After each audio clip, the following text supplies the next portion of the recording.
What happens when a hero who swore to protect becomes the one who delivers judgment? The story follows Gangyu, a hero who breaks his vow of non-lethality after a villain kills his team in a fight and his brother in prison. He becomes the executioner at Ruculus Prison, tasked with eliminating the most dangerous criminals with his own hands. A man who's on a mission of revenge. But before we dive into the video, don't forget to subscribe to the channel. It really helps us keep bringing you more content like this. Already subscribed? Alright, let's get into the video! After an intense battle that left a great trail of destruction, he had finally defeated the enemy. I knew it. You are different from those useless heroes. You are the only one who can kill me, so go ahead and kill me, said Huang, laughing. However, Gangyu ordered him to shut up. I will not be the one to kill you. I promised my team that I would put you in prison so that justice could be served. You will be punished by the law. But it was not an easy decision. After that day, Gangyu began to feel deep regret for making that choice, believing he should have killed him right there. On the news, the reporter stated that the worst villain in history had been captured, tried, and sentenced to death. To prevent him from escaping, they placed a device to suppress his powers. Now he is imprisoned in the 5th basement of the cruel villain's prison, Ruculus, awaiting the day of his execution. The reporter also informed that the heroes who fought alongside Gangyu to defeat Huang had died in the process, and that a joint funeral for the fallen heroes would be held that night. The Equality Group, made up of the most powerful heroes, had Gangyu as the only survivor after the battle against Huang. Gangyu's brother turned off the TV and said he should be resting instead of watching the news. Seo Kang-ho was a correctional officer at Ruculus Prison and one of those responsible for carrying out executions. Gangyu confided in his brother, saying he should have killed Huang with his own hands. His brother interrupted him and reminded him of the promise he had made to his companions. Then a flashback began showing the leader of the Equality Heroes explaining the principles of a hero, highlighting that they must never kill, even when facing terrible villains, because criminals also have the right to a fair trial. Gangyu said it was nice but questioned what would happen if they were killed. Lausa then asked him to promise, in front of everyone, that he would not kill anyone no matter what happened. He agreed even though it made no sense to him. The flashback ended, and Kang-ho said he agreed with this view, affirming that Gangyu had already fulfilled his duty as a hero. He told him that Huang's execution was scheduled for the following week, and asked him to trust the rest of the task to him and the other officers to uphold the law. Now stop lamenting and let's go. Let's say goodbye to your companions together. At the funeral, thousands of people left flowers and messages of gratitude for the heroes who had dedicated their lives to helping others. Outside, a protest demanded justice for the fallen heroes. Kang-ho, standing beside his brother, said goodbye one last time to the companions who had fought bravely alongside him for years. However, his suffering was far from over. A week later, on the day of Huang's execution, Kang-ho found himself attending another funeral. But this time it was his brother's. Crying uncontrollably, he wondered why the criminal who was supposed to be punished was still alive, while innocent lives continued to be lost. Sitting on the ground completely devastated, he received a visit. It was Jo Se-eun, the director of Ruculus Prison, who arrived and asked if he had a minute to talk. She pulled out a tablet with a paused video. Kang-ho asked what it was. She replied that it was from today and showed what happened during Huang's execution. Watch it and you'll understand what happened to your brother. Everything was proceeding normally, and he was being taken to the execution chamber. But he noticed that one of the guards escorting him looked identical to Kang-ho. Then he said, "You look a lot like Kang-ho. Are you his brother?" But he was completely ignored. He continued, saying that Kang-ho didn't seem to have superpowers like his brother, and asked if that was why he became a correctional officer. "Who's older, you or him?" Kang-ho remained silent without responding.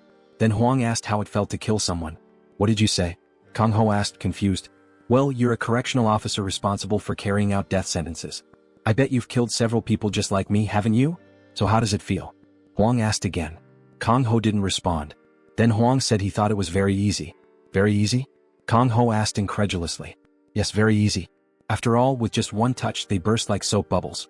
But Kang-ho revealed that for him, it was not easy at all. Even though they were the scum of society, every time he had to execute someone, he fought against a horrible feeling of guilt. And it didn't end after pressing the button. That feeling followed him even when he tried to sleep, giving him chills at night. "The prisoners I execute always come back to haunt me in my dreams. It's horrible," he confessed. "Even so, you keep working here." "Well, someone has to do it. I'm just doing my job as a correctional officer." Everything was ready to start the execution. Kang-ho asked, "What are your last words?" Huang replied, "Who's older, you or your brother?" Then he began the countdown. 3, 2, 1. And just as he was about to press the button, the recording ended. Confused, Kang-ho couldn't understand what had happened until the director explained that, at that exact moment during the execution, there was a power outage at Ruculus Prison. Is it a blackout? One of the guards asked, alarmed. But what about the prisoner? Then they heard a voice. Ahahaha. It was Huang laughing hysterically. First, he destroyed the power suppression device and said, I knew it, only he can kill me. Next, he shattered the glass that separated him from the guards. One of them tried to call for reinforcements but felt a hand on his shoulder. When he turned around, he saw Huang. Huang made him swell and explode from the inside out. He did the same to all the other officers, leaving Kang Ho for last. And he said, You know what I think? I think you're the older brother. Am I right? Furious, Kang Ho grabbed his baton and tried to strike him. But Huang made his arm explode. Kang Ho screamed in pain but didn't stop. Even in excruciating pain, he grabbed the baton with his left hand and said, You deserve to be punished by the law. Justice will be served, you monster. He charged toward Huang but was easily killed, leaving only a mass of flesh shaped like a sphere. Well, I guess I'll have to ask Kang Ho if I got it right, Huang said. Xian explained that these unidentified EMP attacks not only freed Huang but all the inmates.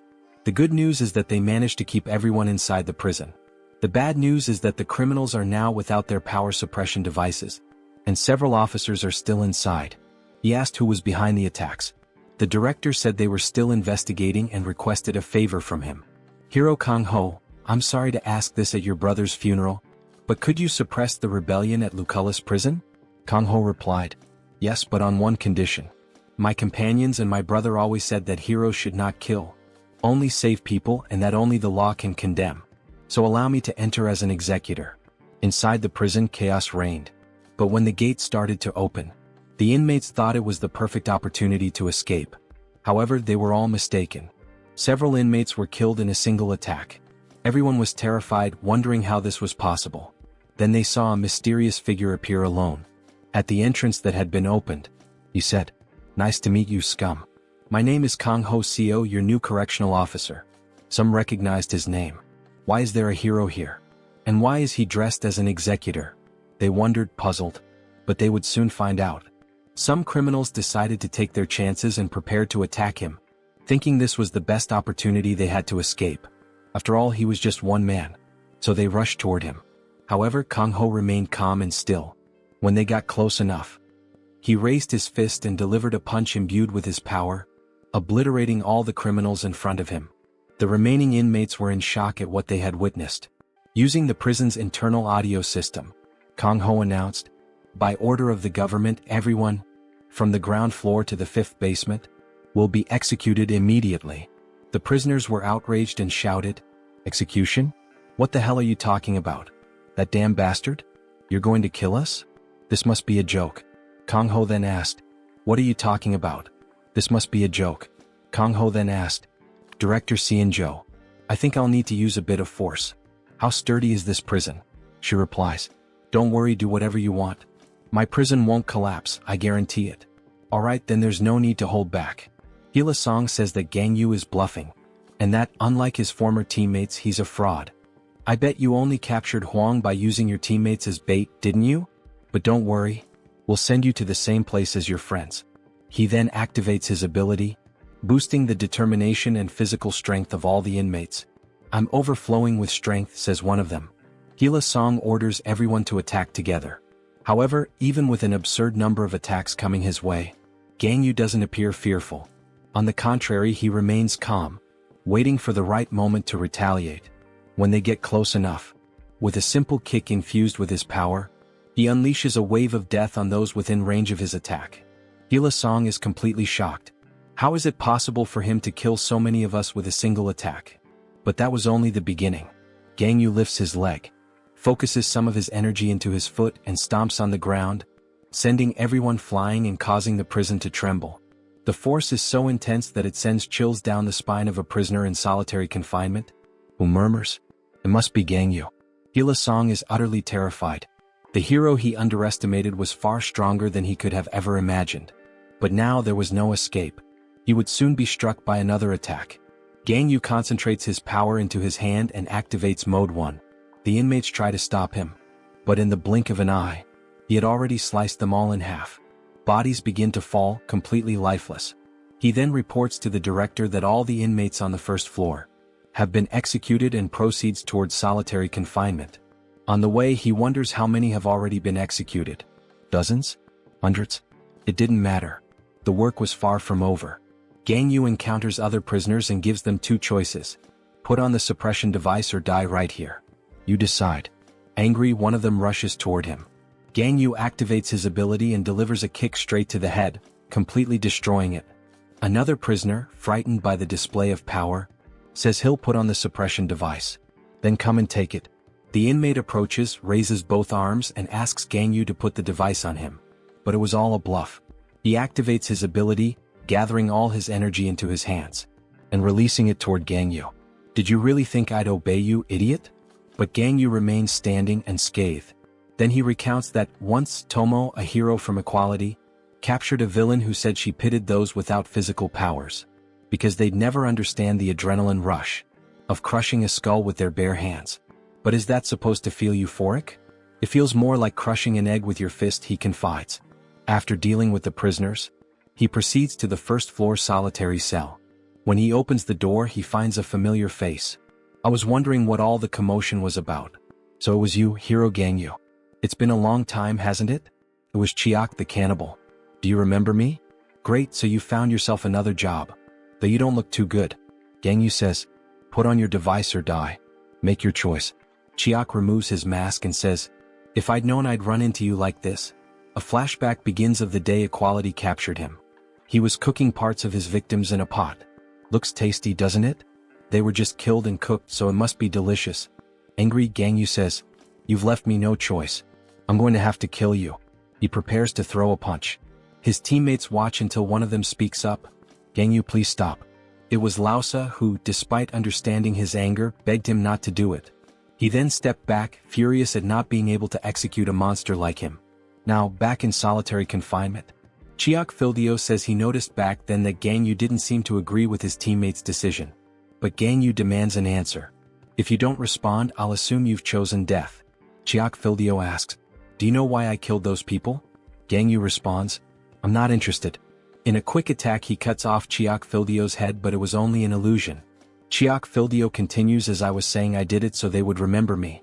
He reappears behind Gangyu and says, when I kill someone, I become the most memorable person in their life. That is why I use my ability to imprint my memory in their eyes so they will never forget, even in death. I remember everyone I have killed. Should I show you all of them? As he is about to create another illusion, Gangyu strikes again with a fast attack. Before Chiak Fildio realizes it, he has already lost an arm. Writhing in pain, Gangyu asks, is that why you are a prisoner in solitary confinement? Because no one could stand hearing your voice anymore. I really want to silence that mouth of yours once and for all. Before killing him, Gangyu asks, answer me, do you remember the people you have killed so far? Chiak Fildio replies, for me, criminals like you are not worth remembering. Trying to catch Gangyu off guard, Chiak Fildio creates a new illusion, making his former Equality comrades appear. The trick seems to work, as Gangyu is taken aback upon seeing his old friends. Smiling, Chiak Fildio thinks perhaps I will survive after all. But the truth is, such a trick would not work against Gangyu, who charges forward, destroying all the illusions. Is that the end of your cheap tricks? Gangyu asks. Chiak Fildio says he cannot believe Gangyu destroyed his comrades' illusions without hesitation. Of course, Gangyu replies, after all, they were just illusions. He then cuts Chiak Fildio in half using an energy blade created by his ability.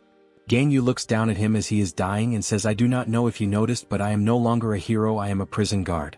Chiak Fildio says Gangyu is wrong. You are not just a guard, you are nothing but a monster, not so different from Huang. Huang is bored. He tried to entertain himself by fighting the girl imprisoned on the same floor, but she offers no resistance. He wonders how long Gangyu will take and debates whether to wait or to go up. Outside the prison, three mysterious figures are shown observing everything happening inside. One of them is smiling. Her name is Sinka. She looks completely smitten and says, that man, he will be my husband. However, her subordinates appear confused. Heinous questions her, Miss Sinka, didn't you say your husband would be Huang Sung-hwan? Kat adds, exactly, wasn't that why we launched the Peng attack, to save Huang from execution? Besides, he is a barrier to humanity's progress. But Sinka responds that he is mistaken, explaining he was once a hero, though he doesn't seem like one anymore. Heinous insists she must choose only one. Kat agrees, saying yes, that's right, polygamy is illegal. Sinka, however, looks uncertain. Which one should I choose, the younger or the older? This is so hard. Maybe I should pick the one who manages to survive here. I wonder which of them it will be. Meanwhile, inside the prison, the director praises Gangyu. Excellent work, Agent Gangyu. You cleared the first floor in just a few minutes. I suggest you take a moment to rest because as you progress to the other floors, the prisoners will be much stronger. But he responds curtly, no, I'm going down right now. Open the next gate. She acknowledges his determination but asks for a favor before he proceeds. There are still guards alive sending signals from the lower floors. Please help them return safely to their families. Do you know how many there are? Yes. No, she replies. All communication devices are broken, so I don't know the exact number. Except for one. On floor B5, all communication devices are intact. It's as if someone wants us to see what's happening down there. Gangyu acknowledges the situation and says he's ready to go. The guards in the control room confirm they are only waiting for permission. The director gives the order, permission granted. But before the door can fully open, Gangyu is ambushed, struck by a hail of bullets. One attacker grabs the prison director by the neck and sneers, I've always wanted to see your face in panic. Turning back to gloat, the attacker is horrified by what he sees. Everyone else is dead. But how was that possible? When he looks up, he sees the prison guard with a fist radiating dark energy. By then it's too late to escape. The attack was so intense that various parts of his body were seen flying in all directions. Then he spoke, do not descend when they open the next floor. It's not safe here. Before leaving, she warned, the hero killer is in isolation on the first basement level. He replied, I already know. The inmates in solitary confinement, hearing the commotion, assumed their cellmates had managed to escape. Tamaki, the hero killer, called them idiots. Obviously they're all dead. None of those fools had enough strength to cause all that noise. I told them to stay put, but they simply wouldn't listen. Tamaki is a former hero who turned against her peers and killed 28 heroes. She remarked, there's a reason why you all became villains. You don't know how to think. One inmate, irritated by her remarks, threatened to kill her. Really? Do you honestly think you can kill me? You're all here because you killed ordinary citizens. You've probably never even faced anyone with superpowers. That's why you're on this floor. He activated his ability and declared, then I'll kill someone with powers right here and now. Before he could react, she had already cut him in half. That fool actually thought he could kill me. How pathetic. She had activated her ability, transforming her arm into a claw, with dark marks spreading across her body. She explained that during her time as a hero, she had captured countless villains and learned how to fight against people with powers. Using that knowledge, she also managed to kill many heroes. If you join me, I'll teach you how to hunt someone with special abilities.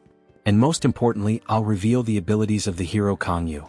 The inmates, intrigued, asked how she knew his abilities. She explained that her long career as a hero had given her a solid understanding of most hero abilities. One inmate, however, wasn't convinced. What difference does it make? Our opponent was part of the Equality Group, a group composed solely of first-class heroes. That's very different from a third-class hero like you. Contrary to his expectations, Tamaki wasn't offended. She elaborated, after Lausa became the president of the Hero Association, major reforms were implemented. First, she redefined what it meant to be a hero and forbade heroes from killing villains. Second, she regularly formed teams for joint training among heroes. Finally, the hero classification system, which ranged from 1st to 5th class, was abolished. You may be wondering why I'm telling you this. When Gangyu joined the Equality Group, it was precisely when the classification system was abolished. Everyone was surprised by his exceptional entry into the group, because he didn't have any notable achievements. There were even rumors that he had powerful connections, or that he was Lausa's secret lover. Spit remarked that he had never seen Gangyu fight, but still stated that his strength shouldn't be underestimated, given how quickly he had cleared the first floor alone. At the very least, he must be a second-class hero, or perhaps something even beyond that. Tamaki countered, the first floor only had riffraff. Anyone here could have wiped them out easily. Right, guys? Everyone present had already killed thousands of people. Unlike the criminals on the first floor, who had only killed a few dozen.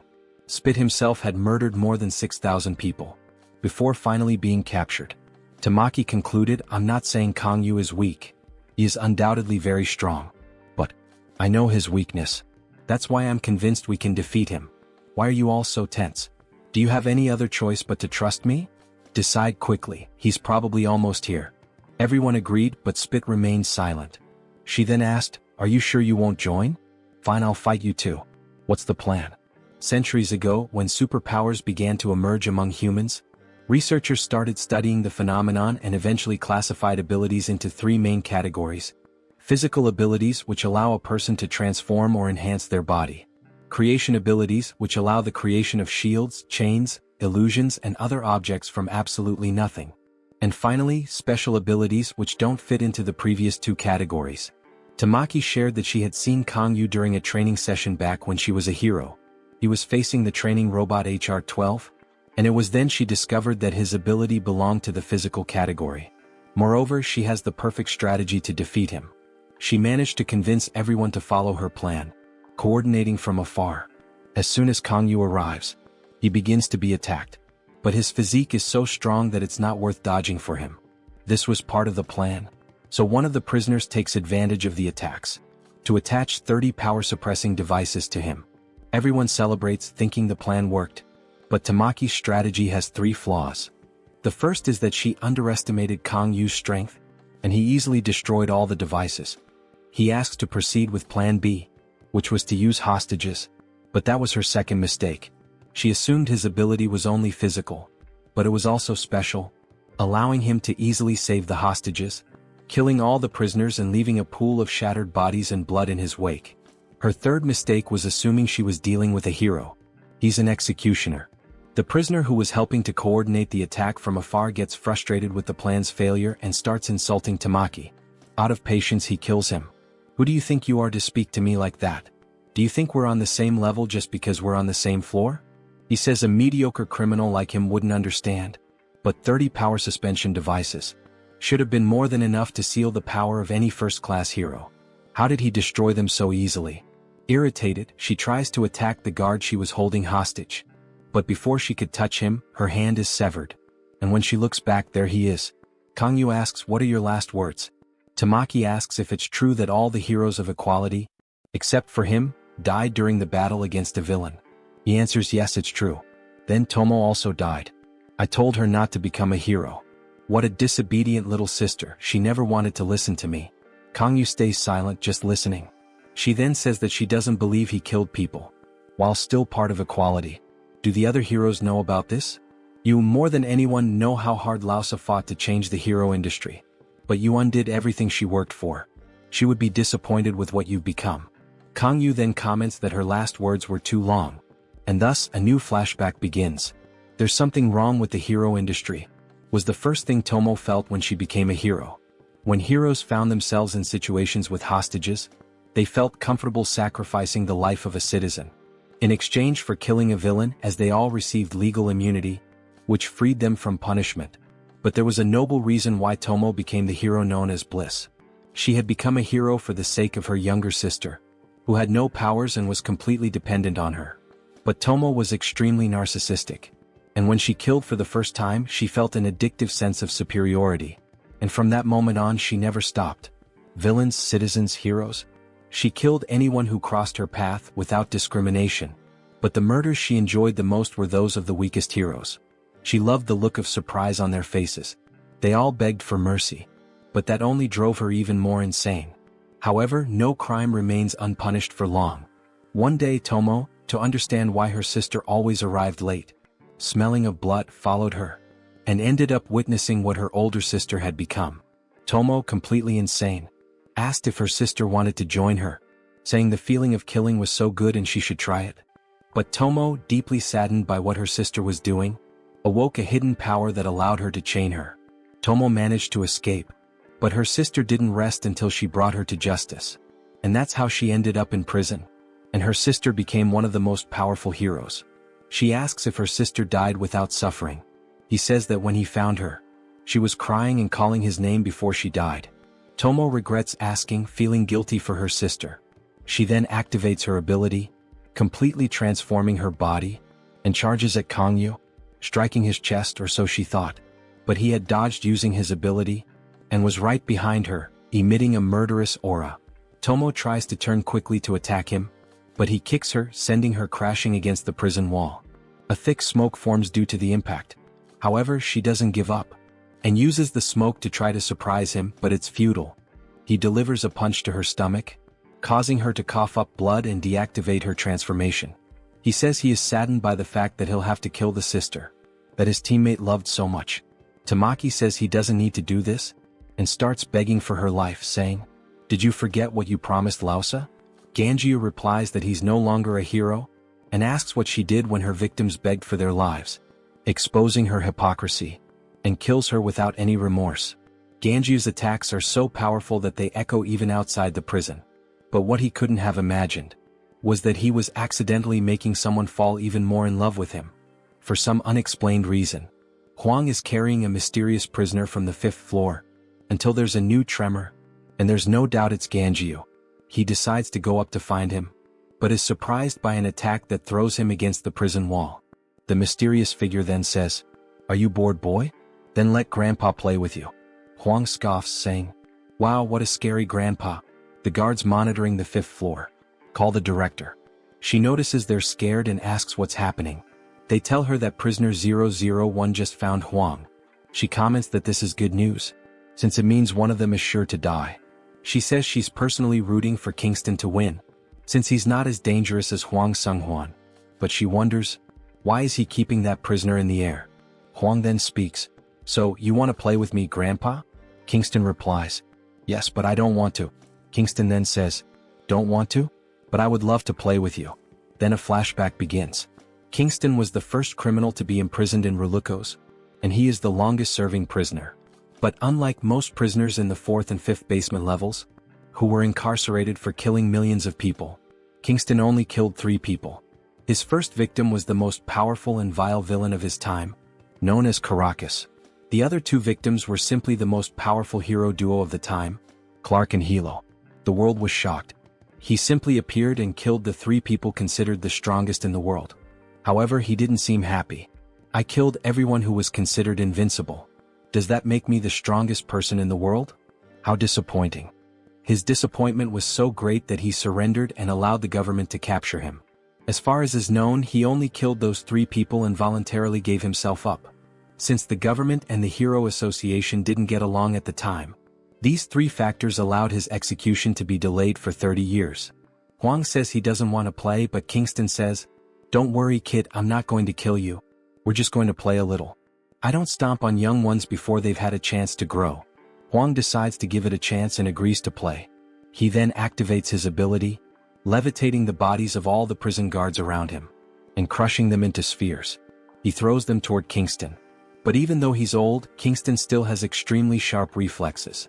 He begins dodging all the spheres with his hands, moving at an incredibly fast pace, destroying them and causing blood to rain down. Huang stays silent as if he's bored. Kingston says he thought Huang was using telekinesis, but something seems different. Huang changes his mind and says it's not fun playing with him. After all, why waste time killing someone who's already going to die from old age? Kingston doesn't like the comment at all, and says he's met many arrogant people like him in the past, and says he'll teach him some manners. Meanwhile, in the monitoring room, one of the guards shouts that the building is collapsing, but Director Cian says he's being dramatic. There are 20 layers of special walls built to withstand any kind of attack. It's impossible to destroy. Kingston then charges toward Huang, and launches an attack so powerful that the entire prison shakes, surprising even Gangyu. The director asks if everyone is alright, who won the fight, but the guard, terrified, brings her bad news. Kingston's attack was so powerful that it destroyed all the layers of the prison walls. The director, completely paralyzed in shock, says we're all screwed. Huang, impressed, comments, "Wow, he's like a living drilling platform. How many walls did he destroy? Interesting, maybe I should follow him." However, he is interrupted by a voice. "Forget about that, old man. You'll have more fun staying here and talking to me." "Who are you?" he asks. She says that he'll know everything after they talk. But before that, she tells him that the spectators can leave, and turns off the surveillance cameras. Irritated, Director C.E.1 wonders, who is that girl? And how did she get to the 5th basement? Gangyu was waiting for the guards to open the gate to the next floor, but communication was failing badly. With a bit of strength, he easily opens the gate, but something seems off. Unlike the other floors, this one was empty, and had a strong smell of blood. No matter where he looked, he couldn't find anything, which didn't make sense. There should have been 30 prisoners, plus the guards, but there were no bodies, until, while searching for survivors, he hears a scream. It's a guard being chased by several creatures. She screams, Stay away from me. And when she sees him, she calls him Sul Kong Ho. He's intrigued. She mentioned his brother's name. Could she be his friend? Kong Ho then uses his abilities to help her, killing the creatures and getting her to safety. He asks if she's alright, but her reaction surprises him. She hugs him, crying, and says, I thought you were in the 5th basement, but what was that just now? You really have superpowers? That's amazing. Why didn't you ever tell me? He pulls her away and clarifies, I'm not Kong Ho. I'm his brother. She's stunned. What? You're Sul Kong Ho, the hero? But why are you wearing a prison guard uniform? What are you doing here? He replies, You must be my brother's colleague. It's not safe here. She apologizes and calls him brother-in-law. He's confused. Brother-in-law? This is the first time we've met, right? I should have introduced myself. Hi, I'll be your sister-in-law. You and your brother really look alike. Kong Ho is speechless. In the isolation cell on floor B2, there are 2 prisoners. One is named Meal, who says there's someone from the outside among them. Meili agrees with him. Surrounded by floating bodies of prisoners with crowns, and mounted on a beastly creature, they wonder how many sins this stranger has committed in his life. She introduces herself, saying she is Hong Dia, a prison guard from Ruculus and his future sister-in-law. Kong Ho says he knew his brother had a girlfriend, but he never mentioned anything about marriage. She then reveals some news. Pointing to her belly, she says, Your nephew or niece is growing here. We just found out recently. Kong Ho was planning to finish the execution of Huang first. Is this all true? He asked. Jia confirms and asks if something is wrong. She didn't know what had happened to Kong Ho, nor about the current situation at the Ruculus Prison. Due to the communication breakdown, she thought it was just a simple riot. Gangyu explains the gravity of the situation, and mentions that he's there to execute Huang's prison sentence. Jia asks if he has news of Kong Ho, who was on the 5th floor when everything happened. Worried about her reaction to the truth, he decides to lie, saying that the 5th basement sent rescue signals. She feels relieved to hear that. He tells her to go up because it's not safe there, but she stubbornly insists on staying to help. Jia reveals that she has the ability of psychometry, which allows her to read the mind of anyone who makes eye contact. She reassures Gangyu, saying that she hasn't used her abilities on him. And how is that going to help me? He asked. Jia starts explaining the situation on the 2nd basement floor. There are 2 prisoners named Meal and Meili, brothers with creation and special powers. They summon several creatures that, when piercing someone's heart, turn them into their puppets. Currently, all the prisoners on floor B2 are their puppets. But Gangju interrupts. I already know about their powers, because they're disciples of the hero wizard, my former teammate from Equality. I don't need this information. Now please go up to the 1st floor. It's safe there. However, she warns that some of the combatant puppets, they control our prison guards. You won't be able to distinguish them from the prisoners, since they've also been turned into puppets. Gangju questions whether it wouldn't be easier to just destroy them all. But Jia explains that the guards are still alive, and will return to normal once freed from the brothers' power. After a long conversation, Gangju realizes Jia won't give up. So he agrees to take her, but with one condition. He uses his power to create a sphere around her, and tells her that she'll have to stay inside it, as it's the only way to ensure her safety and the babies. They then proceed toward the puppets. She says this is the power of the older brother, Meal. He asks which ones are the officials. She activates her ability and says they're the last 2. Gangju then uses his power to make the sphere opaque, preventing her from seeing the massacre he's about to make. Gangju uses his power to immobilize the officials, who are being used as puppets, and says, they'll be spared but the prisoners will be killed. He begins to destroy the puppets. The brothers, who are coordinating the attacks from the solitary on the 2nd floor, are shocked by the level of his power. Meili asks, what do you think? Is he stronger than our master? Or stronger than that woman? Meal answers that he doesn't know. Meili is scared, but her brother reassures her. Don't worry, it won't be easy for him to kill us. Jia gets angry and asks why he locked her up. Gangju apologizes and promises to warn her next time. She asks what's going on, and he explains that he put the quarantine guards in place, and that all the prisoners will be executed. Executed? She asks. But the execution apparatus is on the 5th basement floor. Gangju responds that he doesn't need it, and can do it with his own hands. Wait, you're executing them yourself? She questions whose idea it was and whether the director agreed. He answers that it was his idea. And yes, Director C1 agreed. Irritated, Jia asks, "Is it really okay for you to do this?" Gangyu says he's just doing his duty as a prison guard, and asks if she has a problem with that. She explains that the job of a prison guard is not to kill prisoners but to rehabilitate them. He interrupts, saying he doesn't need that kind of sermon. "I know very well what happens to people with ideals like yours. They're taken down by beasts you can't argue with. Honestly, I don't care if I have to be a hero or a prison guard. I've had enough of it for a long time. Someone needs to put an end to these monsters." She responds, "They are humans?" But that only makes Gangyu more furious. "Are you serious? What makes you think they're human? Every criminal from floor B2 is here for killing thousands of people. They all deserve to die."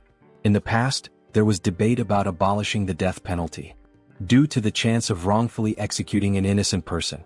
But since psychometric abilities have appeared, no one has ever been wrongfully convicted. Gangju argues that everyone has a story, especially Meal and Meili, and that things aren't as simple as they seem.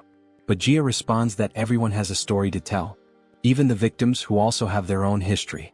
But Gangju counters, saying that it doesn't matter. They will still end up dead. "If it weren't by my hands, it would be by the execution apparatus from floor B5. Jia insists, "No one should have the power to decide who gets executed." He interrupts, "If you keep talking like that, I'll send you to the first floor." She finally falls silent. The silence endures until they encounter new puppets. But this time they're different, with dark colors and red crowns. Gangju asks which ones are the prison guards. Jia responds that it's the three in the back. When he's about to attack, she says, "Kang Ho will be very sad if he finds out what you've become."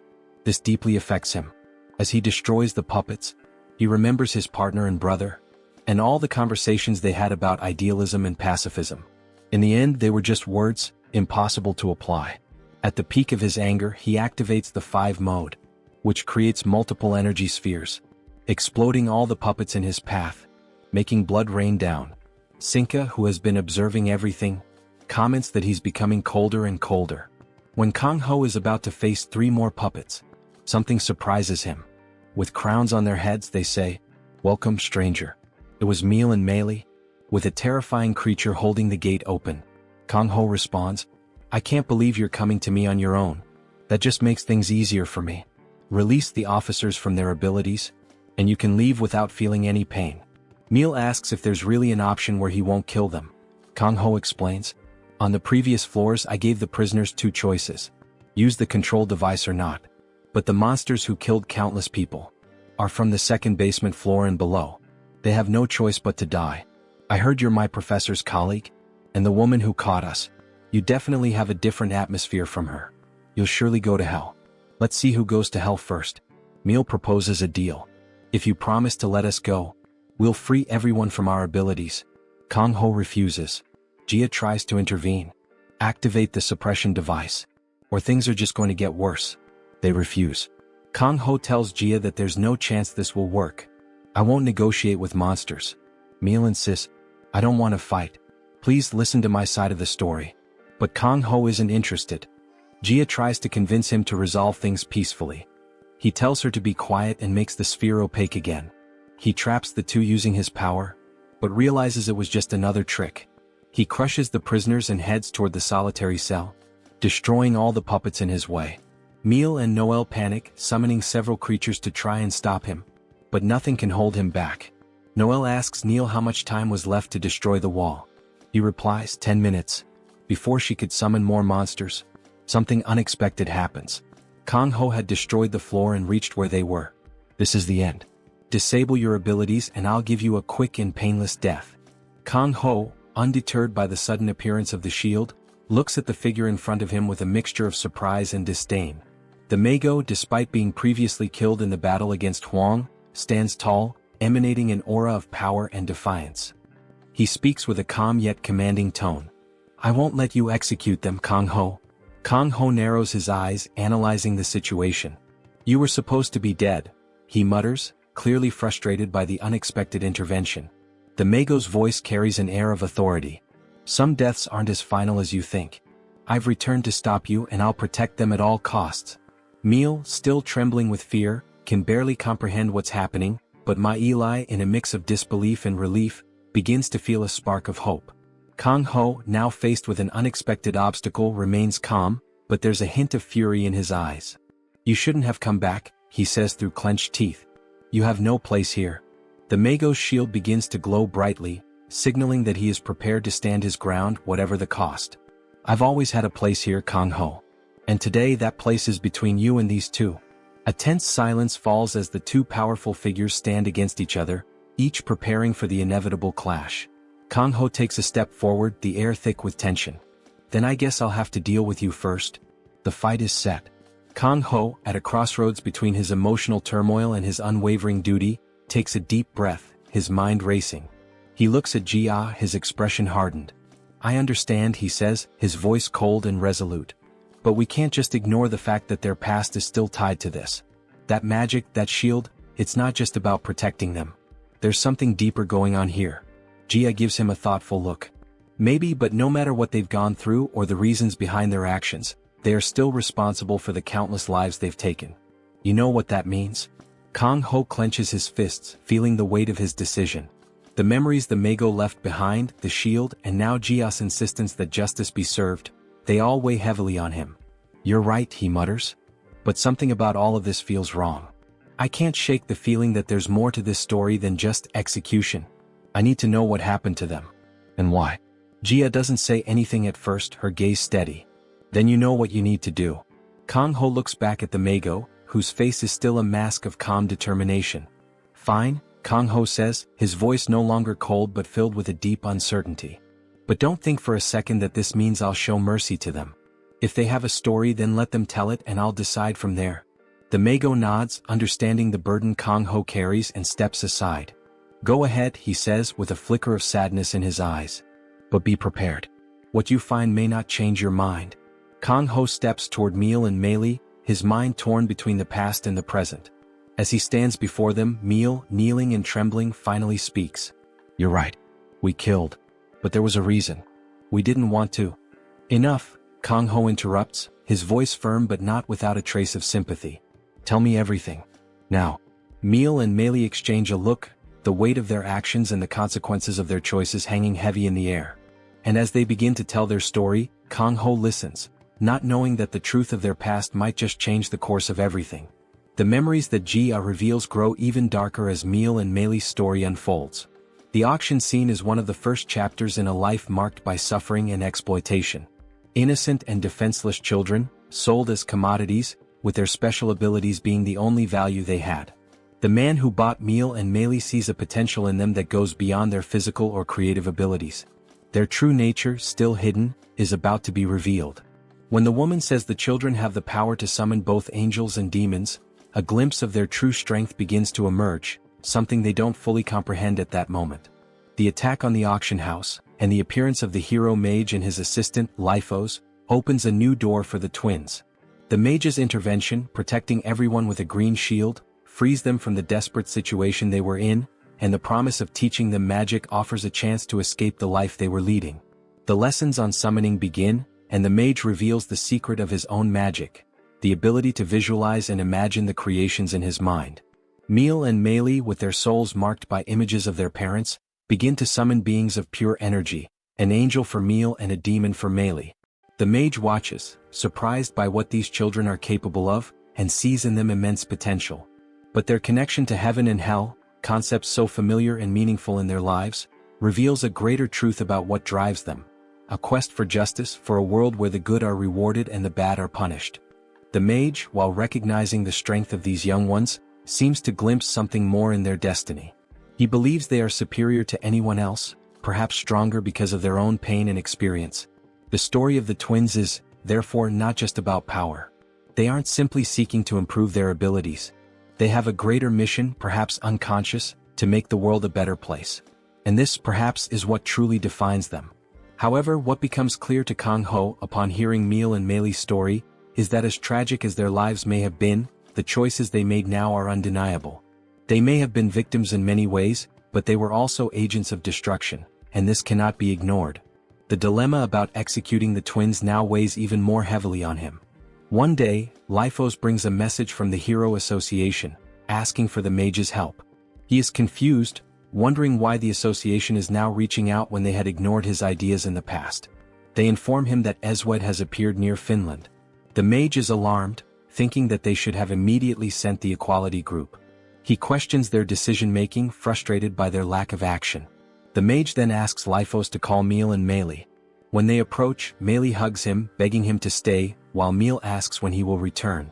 The mage answers that, given the enemy they will face, it will take several years before he returns. Meal and Meili ask if they can join him, but he insists that it's far too dangerous for them. Noli, wanting to avoid being discarded again, pleads to go along, but Lifos reassures her that she is not an object to be discarded.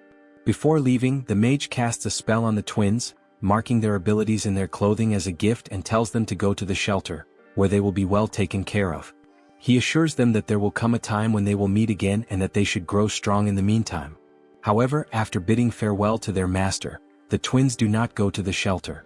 Perhaps due to fear of getting close to someone again, they choose instead to remain isolated in a remote area, where they begin to grow stronger. As time passes, they start to question what they need to do to become strong enough to reunite with their master. What is good and what is bad? What should they do with their abilities? Over the course of 2 years, Meal and Meili develop their own understanding of good and evil. They return to their hometown and begin to build the utopia they envisioned. Using their invocations, they monitor the entire population for a month, categorizing people into those who will go to heaven and those who will go to hell, based on the simple and childlike ideals they learned from their mother, things like not stealing, not littering, avoiding loud behavior in public, not lying, and so on. Their standards, though simple, are terrifyingly rigid. After all, who hasn't lied at some point? Meal corners a mother and her child, reassuring them not to fear, explaining that he's been watching and knows she has lived a kind life. She begs for them to leave her and her child alone, but Meal replies that she needn't worry as she won't die. He makes a creature pierce her with its arm and says, "You will simply have a happy dream for all eternity." News of the twins' actions spreads quickly, reaching the ears of the Hero Association. Torite, the president of the association, is preparing to begin a meeting when he notices several empty chairs. He asks where everyone is, and Saya Banjo, a third-class heroine, responds that the others are on vacation or something like that. Kusta, another third-class hero, comments that they should get to the point, as most of the cases they have are easy and wouldn't help them rise in class. Torite mentions a level 3 case and asks if they are interested. Saya refuses, as level 3 cases often involve criminals who are difficult to catch, wasting too much time. However, she becomes intrigued when one of the cases concerning a village catches her eye. Torite reveals that the children involved have already been categorized as B1 level villains. They are all surprised that 2 children have already been categorized as such and ask how old they are.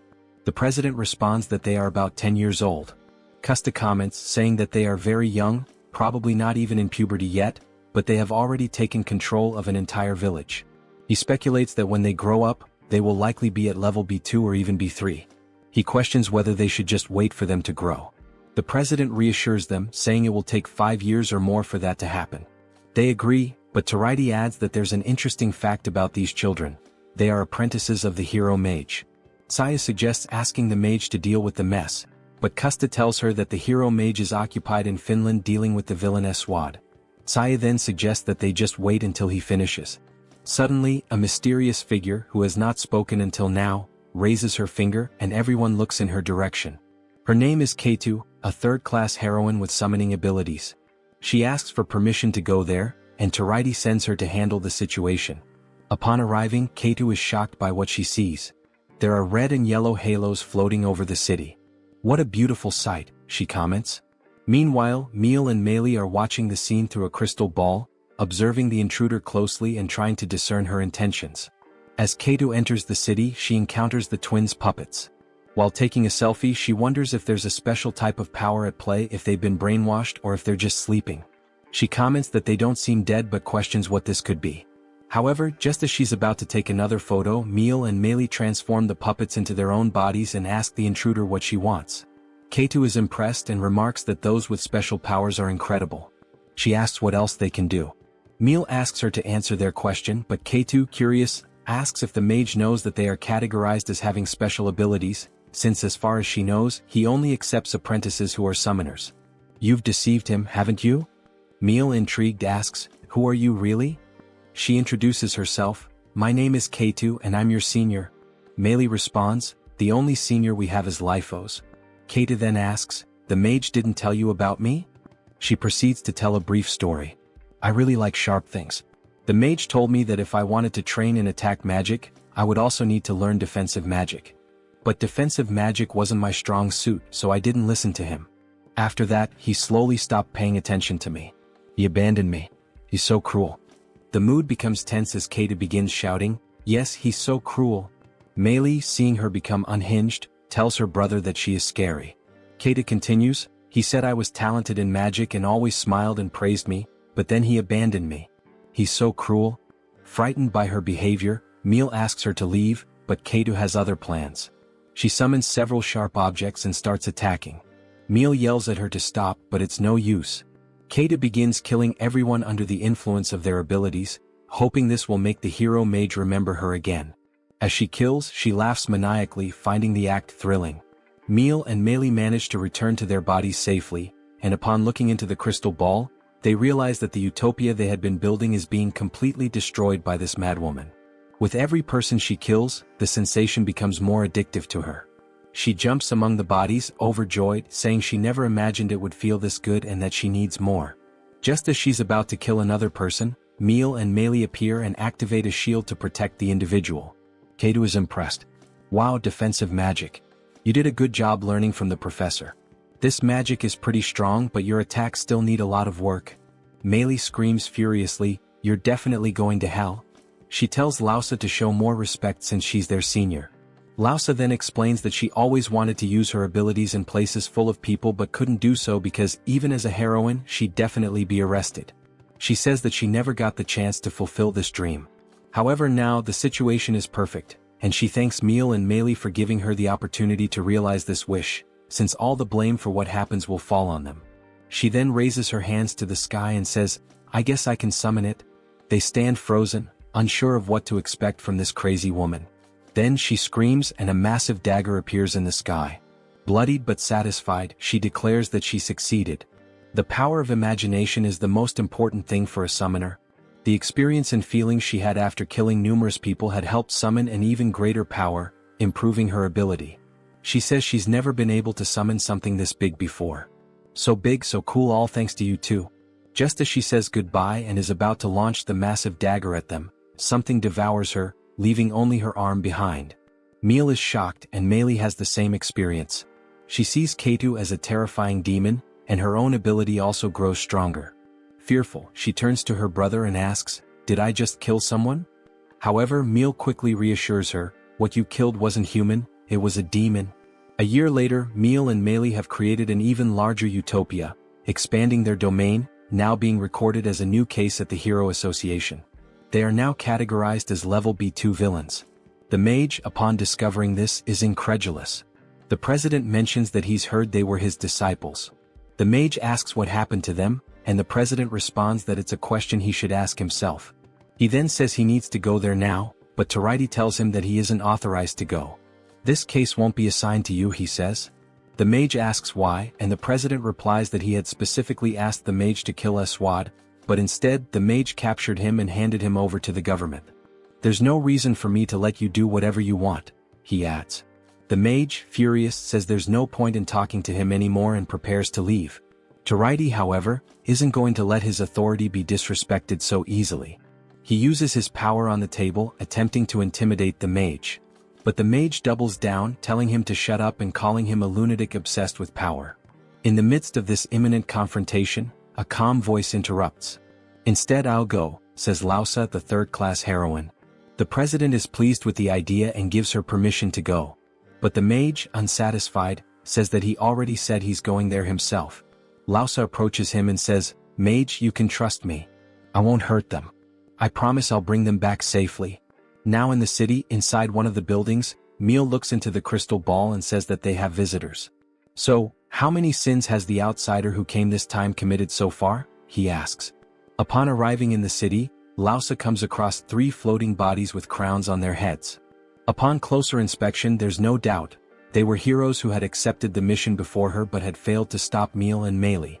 She recognizes 2 of them from the Hero Association's meeting. Kusta and Sayabanjo, both third-class heroes. She comments, at least they're still alive. Meil and Meili appear and ask who she is and why she's here.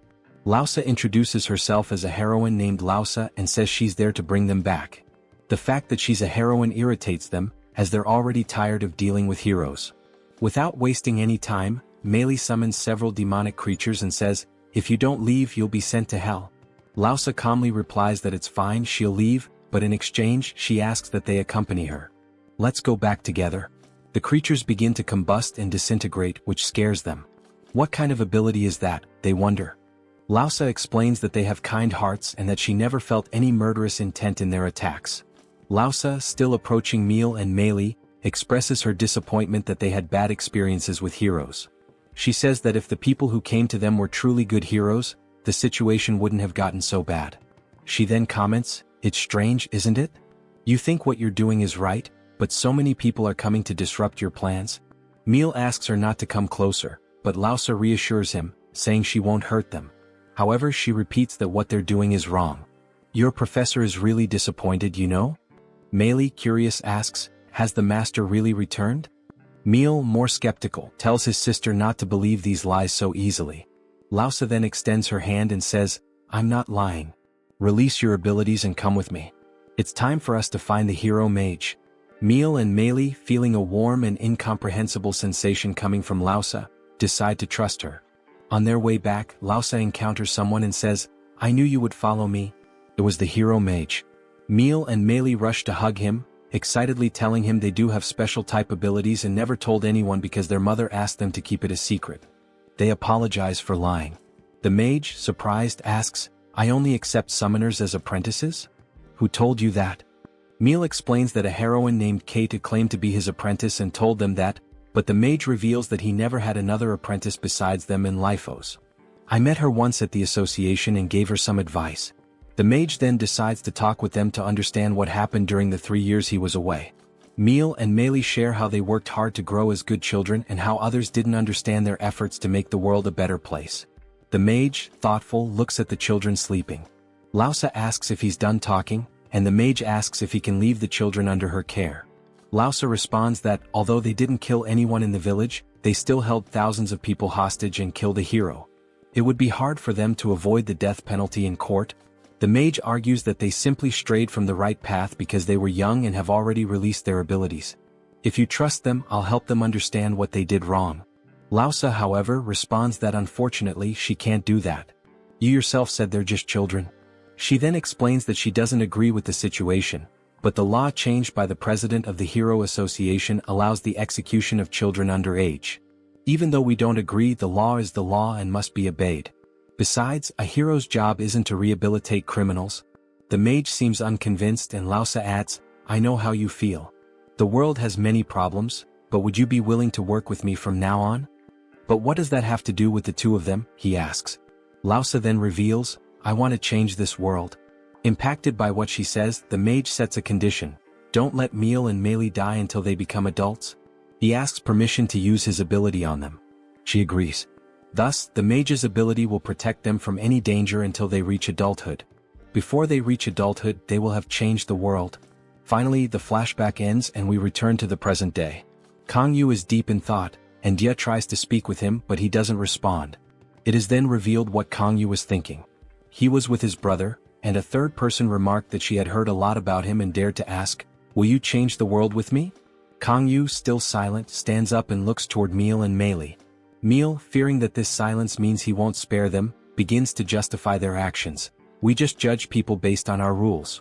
Aren't laws just rules made by the people of this world? What's the difference between you and us?" Gia tries to help, saying that she and her brother have been assigned to the intensive rehabilitation of these two children. "I'm not saying they did nothing wrong, just that they need to first understand the mistake they made." Gangyu, while observing through the sphere, starts walking toward Meil and Meili, with power emanating from his hand. The silence from Gangyu only intensifies their fear. Meil and Meili start pleading for their lives, admitting their mistakes, but Gangyu remains cold and prepares to strike. They scream, calling for their mother, for their master, as the mage's protective ability starts to fade. The ground trembles as Gangyu's punch lands, but to the surprise of those who thought he would spare them, it only strikes the ground, leaving Meil and Meili unharmed. Despite the strike, the decision isn't easy for Gangyu. He's torn, struggling with a deep internal conflict that's affecting his mental state. However, something unexpected happens. A mysterious ability activates, and Meal and Meili are suddenly sliced into pieces. From a purple portal, Sinka emerges, dressed as a bride, holding a bouquet and ready to marry. She casually remarks, "Why do you need to think so much? Overthinking is only harming you." She adds, "You look much more handsome in person." To completely shatter his sanity, Sinka greets him, "Hello, my husband." Infuriated by her actions toward Meal and Meili, Gangyu attempts to strike her, but Canes intervenes, blocking the attack. When someone is speaking, isn't it basic courtesy to listen? Sinka, displeased with Cane's interference, demands respect, stating that soon he'll be her master and that it is Gangyu who is being rude. Canes apologizes and Sinka proceeds, "Let me introduce myself again. My name is..." Before she can finish, Gangyu tries another punch, but this time Canes doesn't stop him. However, Sinka quickly activates her ability, creating a shield around herself. "You're so impatient. If we're going to spend the rest of our lives together, we should at least talk a bit." My name is Sinka. Her mysterious ability is now fully revealed. Sinka can manipulate space, a powerful and special skill. She reveals her plans, stating that she will become the Eve of a new humanity. Eve? Gangyu questions, not believing his ears. "Yes, I will be Eve," she confirms. Gangyu, exhausted and mentally drained, mutters about having to deal with a crazy woman. He laments that the day has been incredibly difficult. "A crazy woman?" Sinka retorts. "I'm probably the most sane person in this world. Isn't that right, everyone?" She asks Canes and Kat, who both agree. Sinka continues, "Gangyu, you know that humanity is in a very dangerous situation right now, don't you? We're slowly deteriorating. At this rate, we'll become extinct." She then asks, "And who do you think the real threats to humanity are? You who belong to equality probably think it's the villains. But you're completely wrong. What's really eating away at humanity right now are those without abilities who live under the title of normal. These genes should be eliminated. Only those with superior genes should produce future generations." Sinka goes on to explain how, due to the sacrifices made by those with superior genes, the genes that should have been eliminated have multiplied. She mentions the second-generation heroes of equality, led by Lausa, who had amazing genes but still perished, even though nature's logic would suggest otherwise. The answer, she explains, is simple. They were fighting against the natural order, preventing humanity from advancing into a genetically superior society. She reassures Gangyu that he's no longer a hero. In her view, since entering the prison, he's been eliminating those with weak genes. She confesses that this is why she fell in love with him when she first saw him.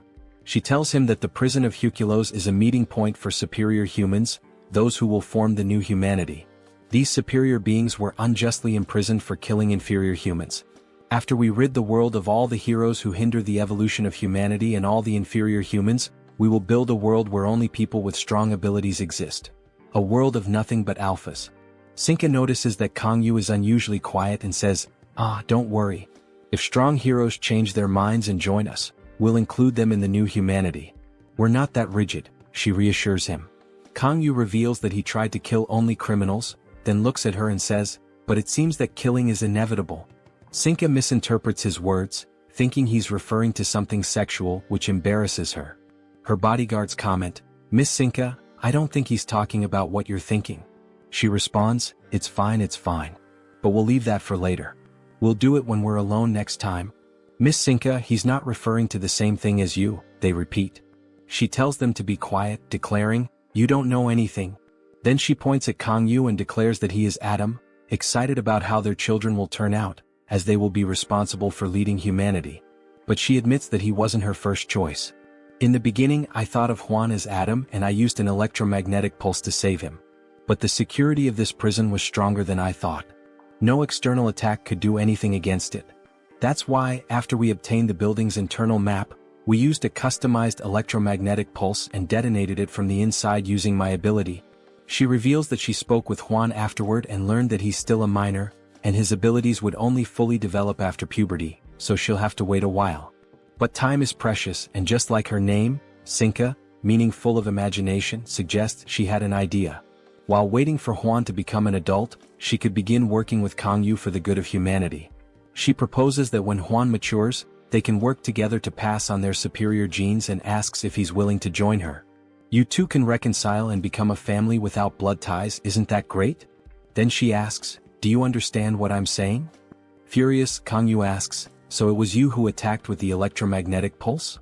Sinka remembers Gangyu's older brother, the prison inspector, who was killed in the attack. It's fine, you can just build another family with me. We'll build our family to be as big as possible, she says, asking what he thinks of that and if he's made his decision. He reveals that he made his decision long ago. She's pleased and asks, really?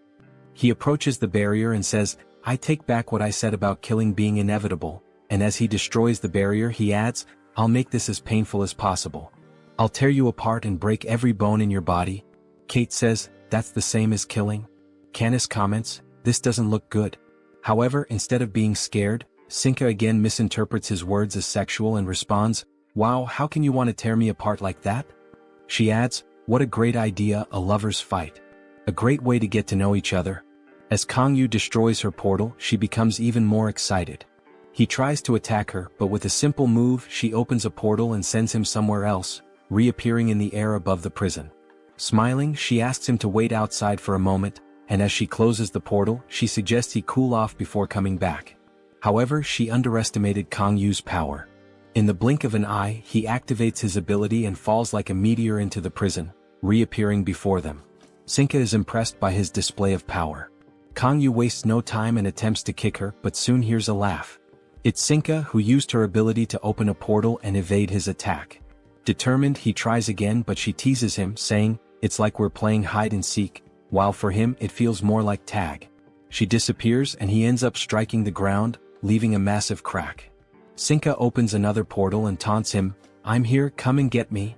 Feeling mocked, Gangyu decides to activate Mode 1, increasing his power and causing claws to appear on his hands. Sinka recognizes the attack and mentions that she saw him use it in B1. Before she can finish her sentence, Gangyu almost catches her, but she escapes and asks him to wait for a moment. However, Gangyu is no longer listening to what she says, having already discovered that she is responsible for his brother's death. He continues to attack relentlessly.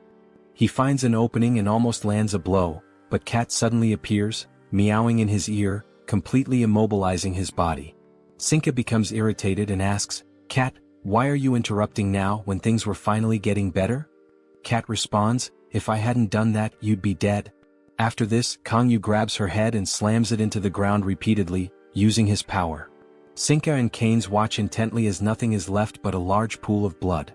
However, Cat suddenly appears behind Sinka saying, see? I told you you'd be dead if he caught you. Sinka remains silent. Cat then asks, what do you plan to do now that you've lost a life? It's time for you to make a decision. Now serious, Sinka replies, what a pity. Cat thinks she's referring to the life she just sacrificed to protect her, but Sinka, now in tears, says, your genes are so precious, why did things have to come to this? Ignoring her drama, Gangyu is about to activate Mode 5, but Sinka finally takes things seriously and uses her space manipulation ability to open multiple portals at once, from which many people emerge.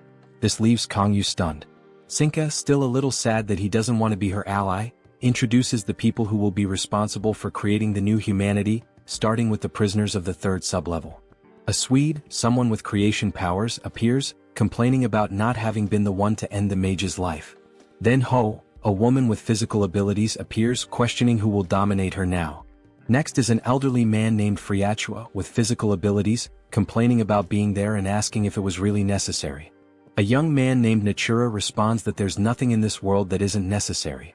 He has special abilities, as does a little girl named Pekinyu, who's completely terrified. Vidi, a painter with special abilities, looks at Gangyu and says, a hero in correctional officer uniform, I think I'm getting some inspiration. Maurice, a small girl with special abilities, asks him to smoke in the designated smoking area. Two other people with physical abilities also appear, Xianzai and Tiburon. Another portal opens, revealing Hyun Ju-young, someone with creation power who laughs and says, there are people worse than demons gathered here. After introducing all the prisoners from the third sublevel, it's time for those from the fourth sublevel, starting with Tatsu Jin, who complains that his scabbard is empty. Additionally, she has special and physical abilities. Hearing this, Stiffness Zamba says, relying on weapons and other things is useless. He's a brute with physical abilities, the same category as Therapier. On the other side is Maledity, who says she's wearing more comfortable clothes now.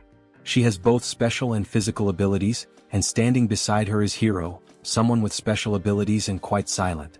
Finally, the prisoners from the 5th sublevel appear. It is then revealed that the girl Huang had been carrying wherever he went is named Aora, and she has special abilities the same category as Huang. He's happy to finally reunite with Gangyu. Upon seeing him, Gangyu explodes with energy and activates Mode 0, completely changing his appearance. Huang is excited because his long-awaited revenge is about to begin. Gangyu is determined to defeat Huang, and this time he won't spare his life. Their abilities clash with an overwhelming force, shaking the entire prison. Morris, watching the two fight, thinks that this way of fighting is too barbaric and brutal for his taste, while another person with a smile says, "I hope no one was careless and got hurt by the shockwave." We are then taken to the monitoring room. The guards, visibly frightened, hurry to warn the director that the prison must be evacuated immediately. However, she remains still, paralyzed by fear, and can only ask, "Why? Why is this happening?" She never imagined that things would come to this. In all her years overseeing the prison, this is the first time something of this magnitude has happened. All the prisoners from the 3rd and 4th sublevels were captured by the heroes of equality, but it's the first time they're witnessing Gangyu using his battle mode. Hero, one of the inmates who's closely watching the battle, comments that he now understands why Lausa always prevented him from fighting them. Therapier mentions that, when observed closely, Gangyu seems to be the personification of death. Thus, those watching the battle experience a mix of emotions. Vidi, with a pencil and notebook in hand, says, "This looks so amazing. I'm getting inspired. I need to write it all down." Stiffness seems to admire Gangyu's strength and watches him closely. However, others feel envy, like a Swede who says, "Is that a special ability? Then I won't be able to steal it." As the battle intensifies, the scene becomes chaotic. The passionate, insane woman, crying like a child, wonders why Gangyu made the decision he did. Meanwhile, Huang, overjoyed, asks Gangyu, "Why didn't you show me this technique when you fought me before? Were you holding back?" He's impressed that Gangyu was able to defeat him previously without using this power. However, it's also important to remember that Huang had been weakened after facing all the heroes of the equality group. Huang praises Gangyu but doesn't want to talk. He attempts to strike Gangyu with a punch. At first, it connects, but Huang had raised a force field that weakened the attack. "You surprised me. I underestimated you, but now I'm curious. What else can you do?" Huang launches a counterattack, creating multiple energy spheres that strike Gangyu, throwing him back. Gangyu quickly recovers and charges back, determined to hit him with full force. However, when he's only a few centimeters from Huang, he is stopped by Huang's power, which envelopes him completely. Huang reveals that he had condensed the space in front of him in advance and throws Gangyu against the prison wall. Maledity, a prisoner from the 4th sublevel, watches the battle closely. He's so strong just with this power without using any combat abilities. And he's still underage. If he's this strong without having reached adulthood, how monstrous could he become in the future, she says with concern. Huang notices that Gangyu is taking too long to reappear and shouts, "I know that wasn't enough to take you down." At that moment, Gangyu appears out of nowhere and punches him in the face, causing Huang to cough up blood. He follows up with another punch, landing it in Huang's stomach and sending him flying. Xanzai and Tiburon watch the fight calmly, unconcerned, as if they were at a UFC event. "These two are true monsters fighting," Tiburon comments. But after saying this, both are caught off guard by a violent attack from Gangyu, who quickly moves on to his next target, looking for another execution. Gangyu attempts to throw a punch, but it's intercepted by a magical barrier conjured by a Swede. However, this is no ordinary defensive magic. It's the magic created by his former companion, the mage. A Swede remarks, "The mage's defensive magic is truly a masterpiece. It's a shame he died so quickly. Do you feel some kind of nostalgia seeing me use your colleague's magic?" Provoking Gangyu, however, proves to be a terrible idea, and with his claws he begins to damage the barrier, causing multiple cracks to form. "Seriously, I'm so envious of your strength," he says, frustrated. Eventually, the barrier breaks under the relentless pressure of Gangyu. Before Gangyu can eliminate a Swede, another villain appears out of nowhere and kicks him, sending him flying. It's Hero, one of the prisoners from the 4th sublevel. Gangyu is completely unrecognizable, corrupted by the power of Mode 0. He has become an avatar of destruction, an unstoppable force of nature. As he's about to attack Hero, a shout stops him. It's Huang who says, "Gangyu, stop diverting the focus. You're playing with me. But no matter how I see it, it seems like you're hiding something both now and back then. You've been holding back because of the prison guards, haven't you?" You're weak. He then declares, "Don't worry, I'll create a playground just for us two to have fun." At that moment, something begins to appear above the prison, absorbing everything around it. The guards and the director, who insist on staying in the prison, are stunned by what they're witnessing. The director, in disbelief, asks, "What's happening? If I die, it won't be because I wasn't warned." Jo Young, looking at the ceiling, watches everything in shock and says, "Am I really seeing this right?" Huang shouts, declaring that from this moment on, they will fight with everything they have. The prison begins to be destroyed completely. The guards and the director are in a panic as debris falls everywhere. Despite his fury with Huang, Gangyu's power is so overwhelming that he uses his ability to safely teleport all the prison guards away from the destruction. Huang, attempting to bring down the prison, comments that it's much more resilient than he had anticipated. Taking advantage of Huang's distraction, Gangyu attempts to strike, but just as he's about to land his blow, a portal opens in front of him, transporting him elsewhere. Sinka, observing the situation, remarks, "You shouldn't mess with people when they're busy with other things. We should go too. There's too much dust here." Tatsujin, upon hearing this, places her hand on the ground, causing it to glow intensely. Sinka watches, intrigued, trying to understand what she plans to do.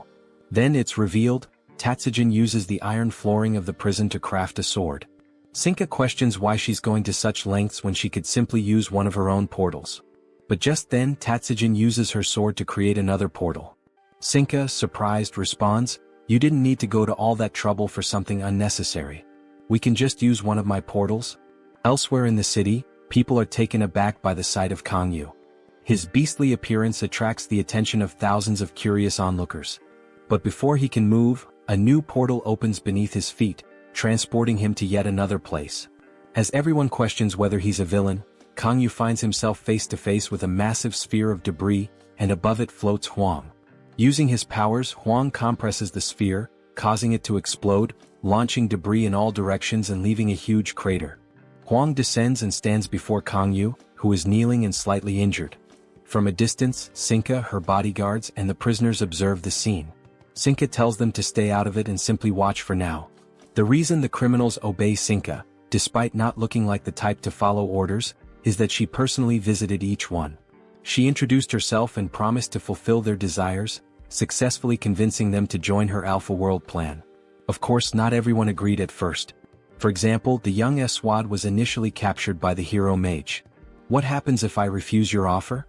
Aswad had asked. Sinka, with a serious expression, answered, "You only have two options: join us or die." Huang, on the other hand, didn't take her seriously at first. Laughing, he said, "Are you telling me you want to marry Gangyu for such a silly reason? And you want to marry me in the future too? You're a funny girl, you know that?" She thanks him for the compliment, but Huang points out a problem. With a serious expression, he says, "I think fighting Gangyu is much more interesting than your offer." Sinka, a bit concerned, warns him that if he only seeks short-term pleasure, he'll become addicted to dopamine. She urges him to think long-term, saying, "If you kill Gangyu, what kind of fun will you have in life after that?"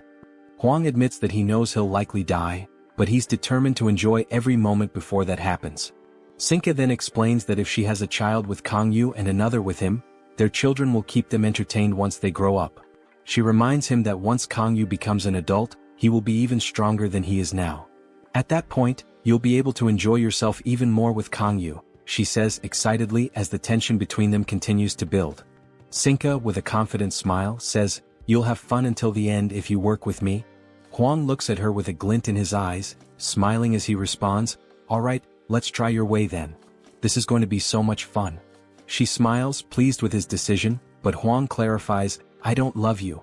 He then questions, "How are we going to get married in the future?" Sinka, unfazed, replies, "It's okay. You'll fall in love with me by then. I'm sure of it." As the flashback fades, we return to the present moment. Huang is struck in the stomach by Gangyu's punch, sent flying across the battlefield. Wounded, Huang laughs, mocking Gangyu's attack. Fighting with just one hand won't be enough, he taunts before challenging, "Say something. Are you going to stay silent the whole time, or is this form making you incapable of talking to me?" Then, with a sly grin, Huang reveals what he's been holding in his hand for a while. "Do you know what this is?" he asks ominously. "This is your brother. This is your brother." This cruel provocation pushes Gangyu over the edge, fueling his fury even further. He lunged toward Huang, who used his ability to levitate small stones, fusing them into larger, sharper ones and hurling them at him. Gangyu easily destroyed them with a punch, but it was nothing more than a distraction. Sensing something, Gangyu quickly turned around, but instead of seeing Huang, he found himself face to face with the floating sphere, his brother's remains. He prepared to punch it, but just as he was about to strike, he hesitated. Huang took the opportunity to hurl the sphere into Gangyu's abdomen, sending him flying. The sphere remained intact. Laughing, Huang retrieved it and said mockingly, "So you can't attack this, can you?" He then added with a twisted grin, "I just had an amazing idea. What if I eat this? Would you still be unable to attack me?" Huang, blood dripping from his mouth, declared that he'd test his theory, but first he would compress the sphere to make it small enough to eat in a single bite. Before he could finish, Gangyu leaped forward and delivered a devastating kick to his ribs, causing Huang to cough up blood and leaving a trail of destruction. With his foot on Huang's stomach, Gangyu prepared for another strike. He concentrated his power into his fist and punched Huang squarely in the face. But he didn't stop there. Gangyu powered up his left fist and punched again, repeating the process multiple times. Nearby, Hiro and Tatsujin, her empty scabbard still at her side, watched the brutal beating Huang was taking. However, it wasn't going to last much longer. Huang managed to grab one of Gangyu's arms and began using his ability, drawing energy from the environment. The air around them seemed to vibrate with an invisible force, and a blinding light began to form between them. With a grin on his face, Huang unleashed the accumulated energy, releasing a beam of light that sliced through the sky and created a shockwave that rippled across the battlefield. Sinka was left stunned by the spectacle. "How beautiful," she murmured, captivated by the devastating display she had just witnessed. Then, with a hint of disappointment, she added, "What a shame. It would be so wonderful if the two of them made peace." Kat interjected. "That's never going to happen." Heinous agreed, saying, "You'd better forget that idea." As the smoke cleared, Gangyu could be seen lying on the ground in his normal form, directly in front of Huang, who was completely drained of energy, unable to even stand. But defeating someone like Gangyu was far from easy. Struggling, Gangyu rose to his feet, his face bloodied. He glared at Huang, who was still lying on the ground, too exhausted to move. Unfortunately for Huang, Gangyu still had plenty of energy left to finish the fight. Using his ability, Gangyu created a massive sphere, far larger than any he had made before. It expanded in every direction, blocking the view from the outside and preventing anyone inside from escaping. Huang laughed, impressed by the sheer power on display. "How many abilities do you have? It's truly impossible to defeat you." But his curiosity got the better of him. "What are you feeling right now, Gangyu? What's it like to kill someone? You're disappointed just like me, aren't you? They vanish with just a single touch." Huang continued. "They don't even help you release your pent-up emotions because they all die with one attack." "Shut up," Gangyu barked. "All you do is talk nonsense." "So what?" Huang retorted. "I'm sure you feel like a new person now, having unleashed all those suppressed emotions during our fight, right? You've been frustrated this whole time, forced to hold back your powers because of those people keeping you on a leash, unable to let loose?" Gangyu, now seemingly calmer despite his bloodied face, replied. "You don't know anything," Huang said. "Alright, but that seems like a really dangerous ability. I'm already at my limit. This is your final attack, isn't it? I wonder, if I became an adult, as Sinka explained, would I be able to defeat you?" he asked, seemingly accepting his fate. With a completely serious expression, Gangyu responded, "That will never happen because you're going to die here today." Outside Gangyu's sphere, Sinka looked extremely worried. When Gangyu finally launched his ultimate attack, her curiosity about what was happening inside got the better of her. She decided to use one of her portals to take a look and shouted for Huang. But as she peered through the portal, she witnessed what everyone had anticipated since the fight began. Huang was writhing in agony as Gangyu's energy pierced through him in all directions. His vacant stare revealed a lifeless expression. Seeing Huang battered and unconscious on the ground, Sinka raised her hand and activated her ability, summoning a portal that transported him into her arms.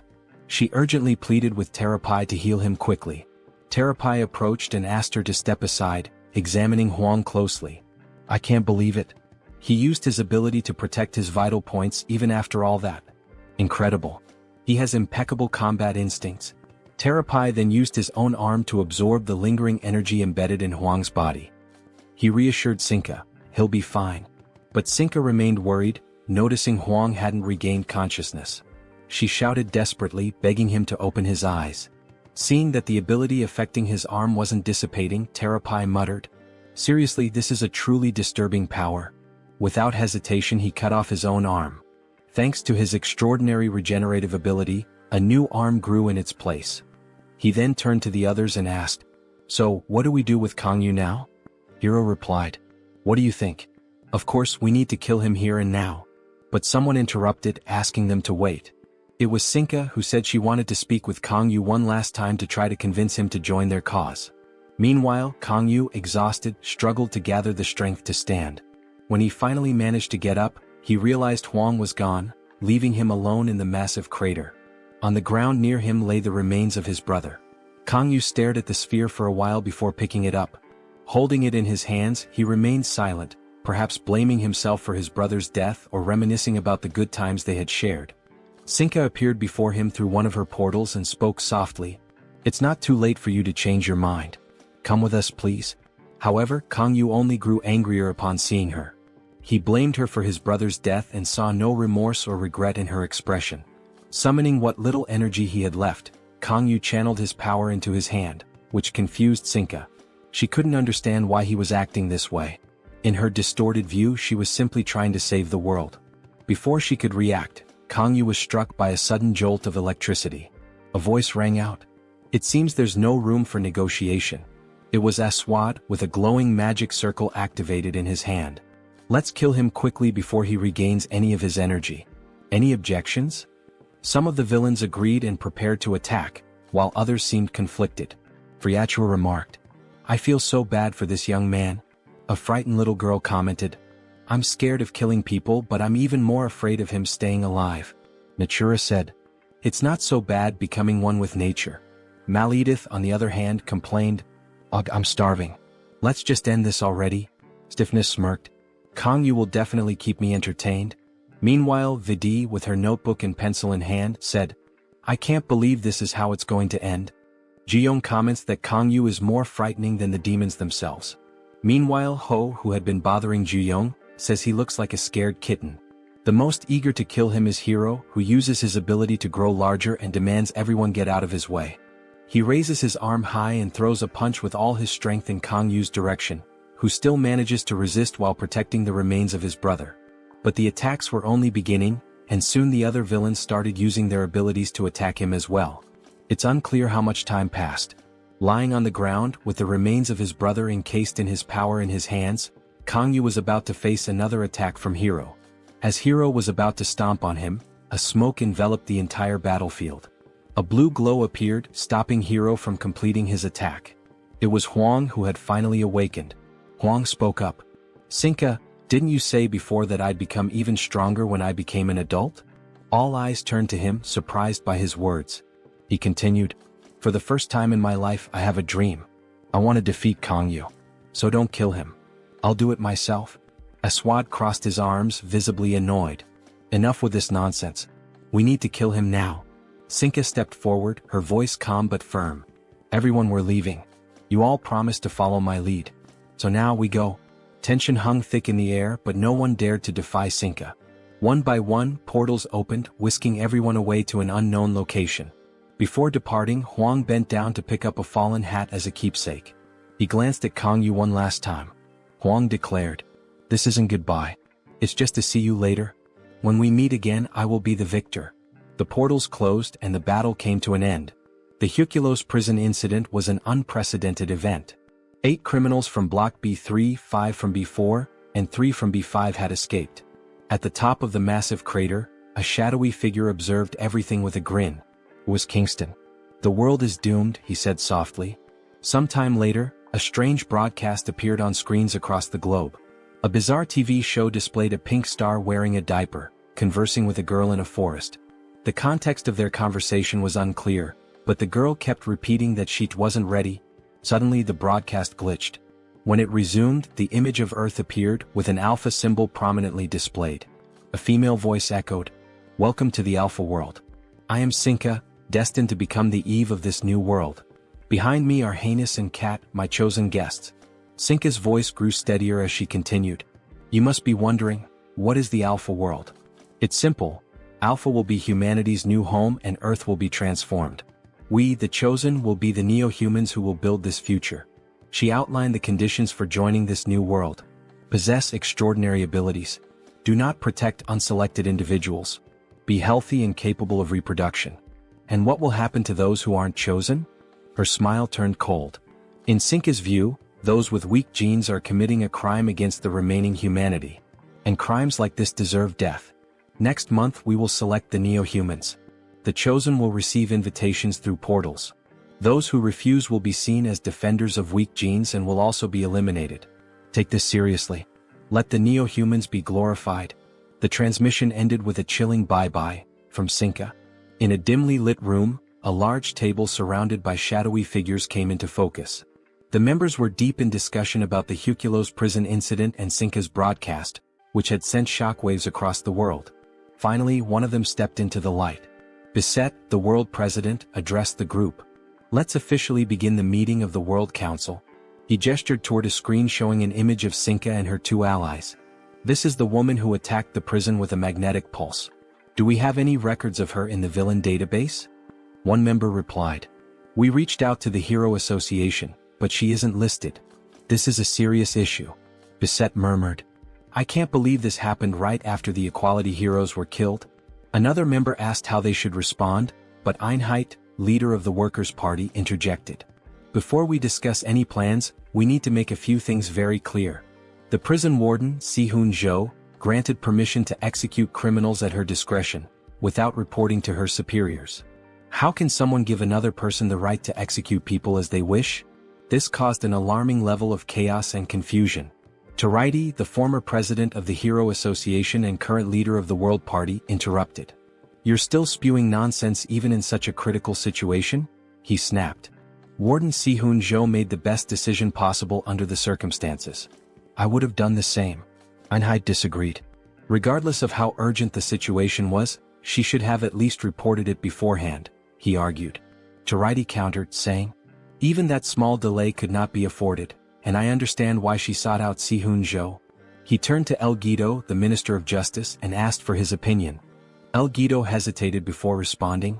While I think it's wrong to give anyone the authority to execute others at will, I understand it was an incredibly difficult decision.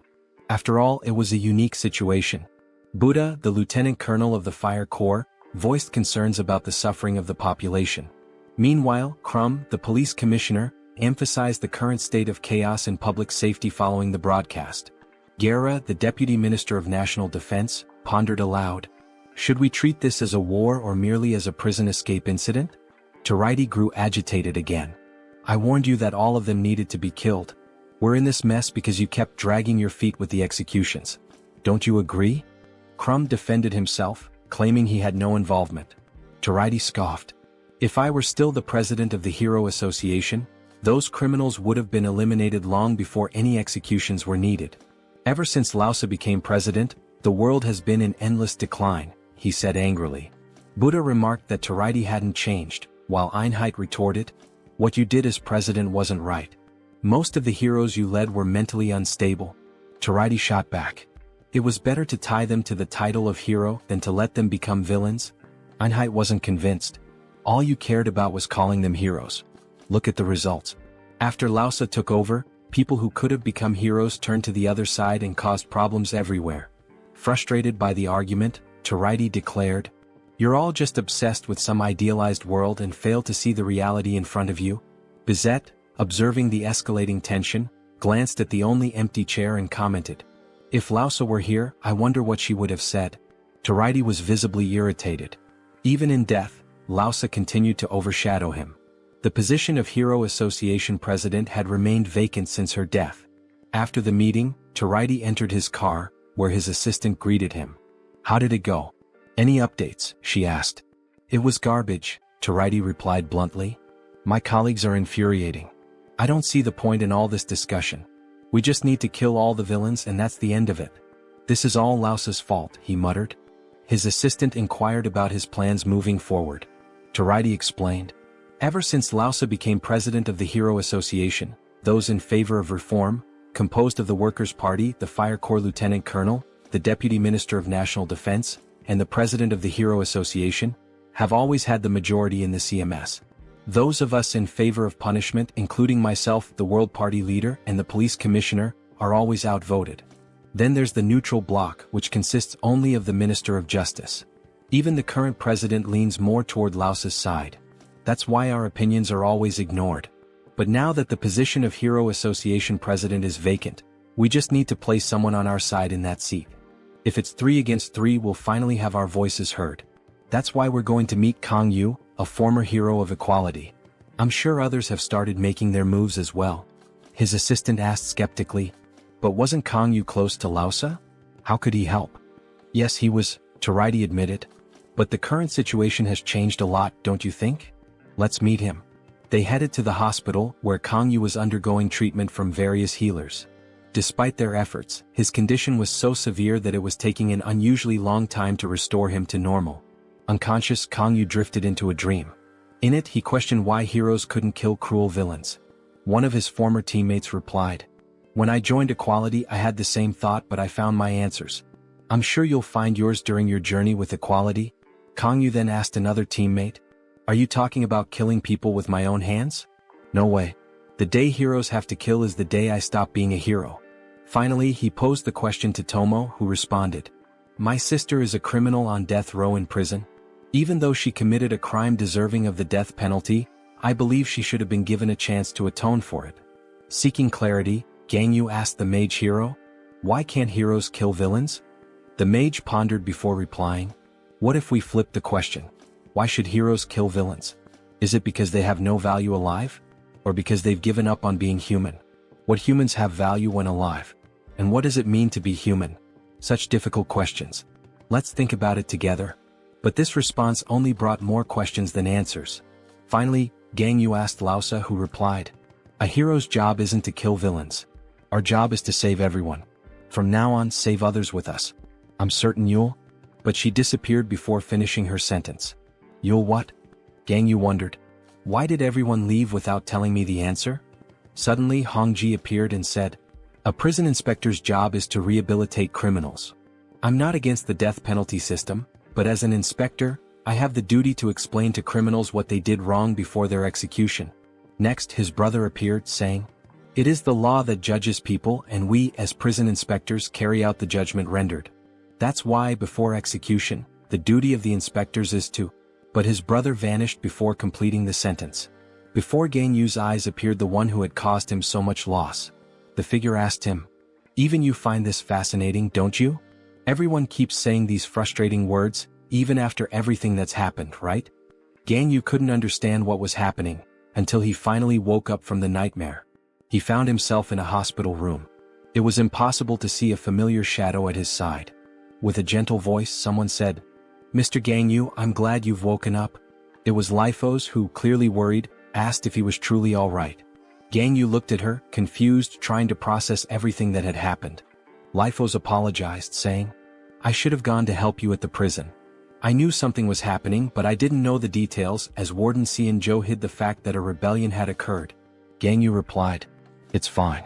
Even if you had been there, you wouldn't have been able to help me." Still concerned, Lifos asked again if he was truly okay. "You seem a little different. I heard about the mission you were given in the prison." Gangyu interrupted her. "Actually, I'm not okay at all. I should have killed all those bastards. But I failed." Lifos was shocked by his words. Gangyu continued, "Did you come here to lecture me that I shouldn't kill villains? If that's the case, you can leave. I'm no longer a hero. I'm an executioner." Lifos was stunned by Gangyu's drastic change. She said, "I need to form a new hero association and select the new members to establish the next equality. For now, I'm temporarily acting as the president of the Hero Association. But with the changes coming, we need a hero to lead us. I thought you could be that person, a hero from the original equality. Without a doubt, you're the ideal candidate to become the new president of the Hero Association." Gangyu, however, was uninterested and replied again, "I'm no longer a hero. Heroes should take care of the hero's needs. Once I recover, I plan to go out and do what I must do." But Lifos wasn't ready to give up so easily. As she was about to approach him, a voice interjected, "Gangyu is right." It was Taraiti standing in front of Gangyu's bed. Lifos was startled by Taraiti's sudden appearance and wondered how she hadn't noticed him entering the room. Utorotai then spoke. You've really been through a lot, executing those criminals alone. That said, you won't have to go through it again. Soon, I'll be the president of the Hero Association again, and I plan to involve the heroes in executing criminals. Lifos was stunned that he was actually considering such an absurd idea. Gangyu questioned, Aren't you the leader of the World Party? What are you talking about? Utorotai explained that he would soon be stepping down from his position to run for president of the Hero Association. He finally revealed the reason for his visit. I came here to talk to you and see if you're interested in becoming the president of the Hero Association. But I see there's no need for that anymore. Let's consider this a visit to say hello. As he walked toward the door, he added, I hope you recover and get discharged soon. And keep a close eye on what happens next, Bunny. Lifos, irritated, responded, Do you really think anyone would vote for you? Utorotai smiled and replied, Well, we'll just have to wait and see, won't we? She tried to talk to Gangyu to change his mind, but he asked her to leave. Please leave me alone. I'm tired. Things didn't go as Lifos had imagined, but for Utorotai the conversation with Gangyu had been productive. However, he clarified that many others besides him and Lifos would likely approach Gangyu. After the powers emerged, people faced complex situations. Organizations like the military and police had become overly dependent on one very powerful individual. The CMS would probably discuss Gangyu's executions and whether or not they should grant him the right to continue carrying out executions. Based on current laws, his actions were wrong. Utorotai's secretary asked, What do you intend to do? He replied, Well, we're going to change the laws. Back in the CMS meeting room, they were discussing whether or not to punish Warden Xianzhou. Einheit argued that she should be held accountable, while Kroon defended his subordinate, saying she wasn't at fault. The two continued to debate until Utorotai interrupted Einheit. You're not proposing any solutions, or even suggesting what we can do in this situation. You just keep talking about ideal situations that are completely meaningless. Einheit, frustrated, responded, Ideal situations? I already suggested a solution. Use the fire department, the army, and the police to capture the criminals and submit them to a fair trial. Kroon disagreed with this. Utorotai sarcastically responded, So this is your brilliant idea? Einheit confirmed. Utorotai mockingly commented, Looks like your head's in the clouds. President Bizet then asked him to present his idea. Utorotai proposed, I suggest we hold a vote. A vote? Einheit asked, intrigued. Yes, let's have the nation vote on whether the prison warden, Ruculus, Gang, the Sky, should have the right to carry out executions or not. Instead of arguing amongst ourselves about what to do, this will make things clearer. After all, we all work for the good of the citizens, right? As always, Einheit opposed. It's too dangerous to leave such an important decision to a majority vote. Utorotai then responded, Are you disregarding the citizens? I know exactly why you're acting this way. You're trying to avoid this because you think you'll lose. Am I wrong, Mr. President? Everyone turned to look at President Bizet, curious about his decision. He created a bit of suspense, stood up and said, All right, let's have a referendum. 2 weeks later the results were in. 88% agreed while 12% rejected. It was a landslide victory for those who agreed. Utorotai, looking at Einheit, commented, That was the expected outcome. However, this wasn't the end. Those who agreed believed that this incident was a declaration of war and that their enemies needed to be eliminated. Our enemies are nothing but beasts who have forsaken their humanity, so there's no reason to apply the law to them. Since the cause of the problem was the search for ideal situations, besides Gangyu, the authority to carry out executions should be extended to other heroes as well, some of the voters said. On the other hand, those who disagreed believed that Sul Kangyu was being driven by his emotions, which affected his ability to make decisions. Therefore, it would be too dangerous to give him the authority to execute. If we give such authority to an individual, we could end up with the same problems that occurred with previous heroes. When an individual's judgment is considered more important than the law, there is a risk of society collapsing. Einheit, slyly, said he would do his best to ensure that the results satisfied everyone. In summary, he would ignore the majority's decision. Utorotai realized what he was trying to do and exclaimed, Stop talking nonsense. Satisfying everyone? The results are clear. What's your problem with them? President Bizet intervened, asking them to stop arguing and requested that Sul Kangyu be brought in, as he wanted to speak with him privately. Once inside his office, Bizet thanked Kangyu for coming. It's been a while since we've met, hasn't it? I assume you've heard the news. Kangyu replied that he had, and Bizet asked what his decision was. "I'll follow the results of the referendum," Gangyu responded.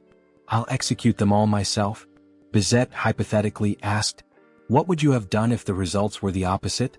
Gangyu answered, "I would have still killed them all and then turned myself in." Bizet noted that executing these fugitives had become personal for Gangyu and asked one last question. "What do you think Lausa would have done if she were here?" Gangyu was surprised by the question but answered, "That answer is something only Lausa knows." Then Bizet asked another question. "When everything is over, will you return to being a hero?" Gangyu replied, "I don't know," and then left the room. From that day on, a special law was passed for Seoul Gangyu. The media gathered to hear the announcement from the world president. Bizet declared, "I grant Officer Seoul Gangyu the authority to execute all criminals involved in the recent prison break incident at Ruculus, as well as any future acts of terrorism." Utorotai was certainly the happiest person that day, finally managing to change the laws again. "Slowly we will make things go back to the way they were." Lifos was saddened for not having been able to convince Gangyu to resolve things differently. Then we see someone holding a funeral urn in their lap, crying. It was guard Hongji mourning the death of her loved one. Sinka was watching the world president's announcement and said, "It's time to act. Are you ready, my executioners?" Everyone was prepared, just waiting for their orders. In the back of the room stood Huang wearing his prison guard hat. Not long after, the world began hearing reports about letters being delivered through a blue circle. These were the invitations Sinka had mentioned. In a city, everyone was caught off guard when a blue circle appeared in the sky. Something strange was happening until an explosion occurred. It was Aswad and other prison fugitives. Morris complained to him for launching such a reckless attack. "You could end up hitting someone who accepted the invitation." But Aswad argued, "If they die from an attack like this, then they don't deserve the right to join us."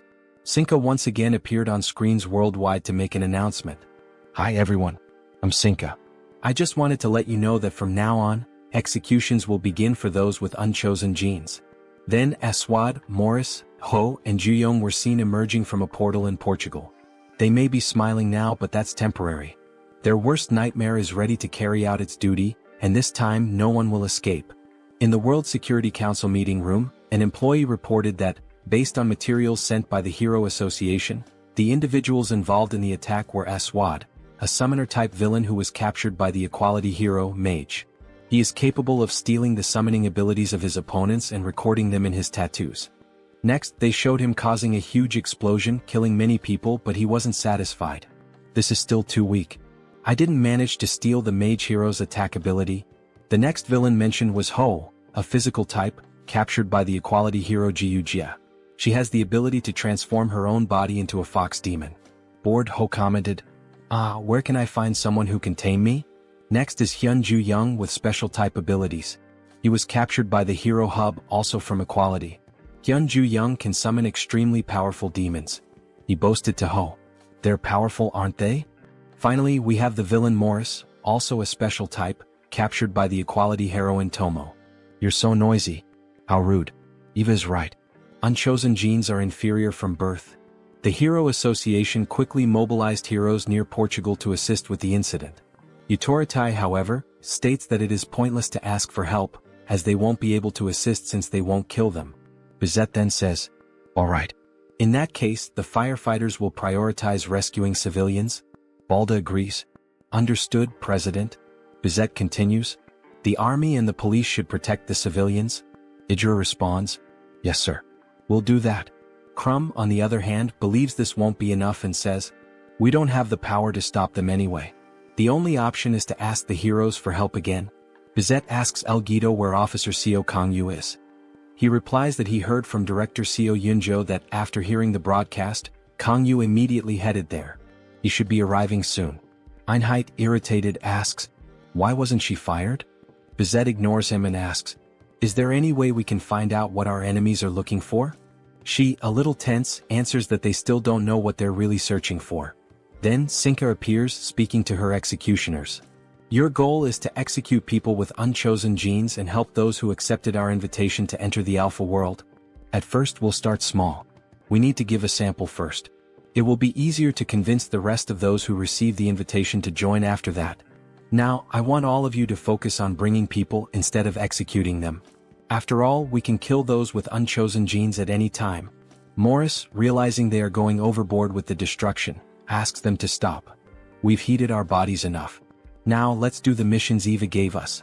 Gangyu Young responds, Okay. While Ho is upset, I wanted to destroy more things. Aswad, on the other hand, says, I'll do what I want. If I keep destroying this place, the people who received our invitations will eventually show up. But Morris warns him that he's losing control. Are you going to ignore Eva's orders? What will you do if that happens? Gangyu Young activates his ability and summons a three-legged crow. He mounts it and says, I don't think he'll listen to you even if you try to force him. Morris, frustrated, says, When this is over, I'll report all of this to Eva. Aswad replies, I don't care. Do whatever you want, and continues using his abilities to destroy things. Frustrated that he doesn't feel any stronger, he looks at the tattoos on his arm and murmurs, This is a cursed talent. I knew it. I have to keep stealing abilities. While reflecting on his abilities, a giant rabbit falls in his direction, but he protects himself with a green force field. It was Lifos who, riding on a floating carrot, says, You haven't changed at all even after leaving prison. Didn't you learn anything in there, Aswad? He is pleased as he was thinking about going back to copying abilities, and Lifos shows up at just the right moment. Great timing. Did you give the mage a good burial? He asks. Meanwhile, in Lisbon, specifically at the Lisbon Academy of Skills, a class of children is studying when the city begins to transform. One of the children, scared, warns the teacher. He tries to reassure the class. Don't worry, everyone. No matter what happens, I'll protect you. Just follow me and let's go to the shelter. Morris appears, clapping in the back of the room, drawing the attention of all the children. Excellent. What an amazing teacher. The children run in desperation, completely terrified, toward the teacher. She then comments, You're all so loud. The teacher recognizes her and says, Morris, what are you doing here? She, embarrassed, responds, Wow, so you know me? This is embarrassing. Don't be scared. I know you've received Eva's invitation too. Those who receive the invitation should follow me. But the teacher politely asks her to leave. I won't let you take any of the children. Morris, irritated, responds, You're not very smart, are you? And to think you dare interrupt me while I'm talking. With a red aura surrounding her body, she says, I'll teach you some manners. If you enjoyed this video, don't forget to give it a thumbs up, it really helps. And for more content like this, make sure to subscribe and hit the notification bell so you don't miss any updates. Let me know in the comments if you'd like to see another part. I'd love to hear your thoughts. See you next time. Bye-bye.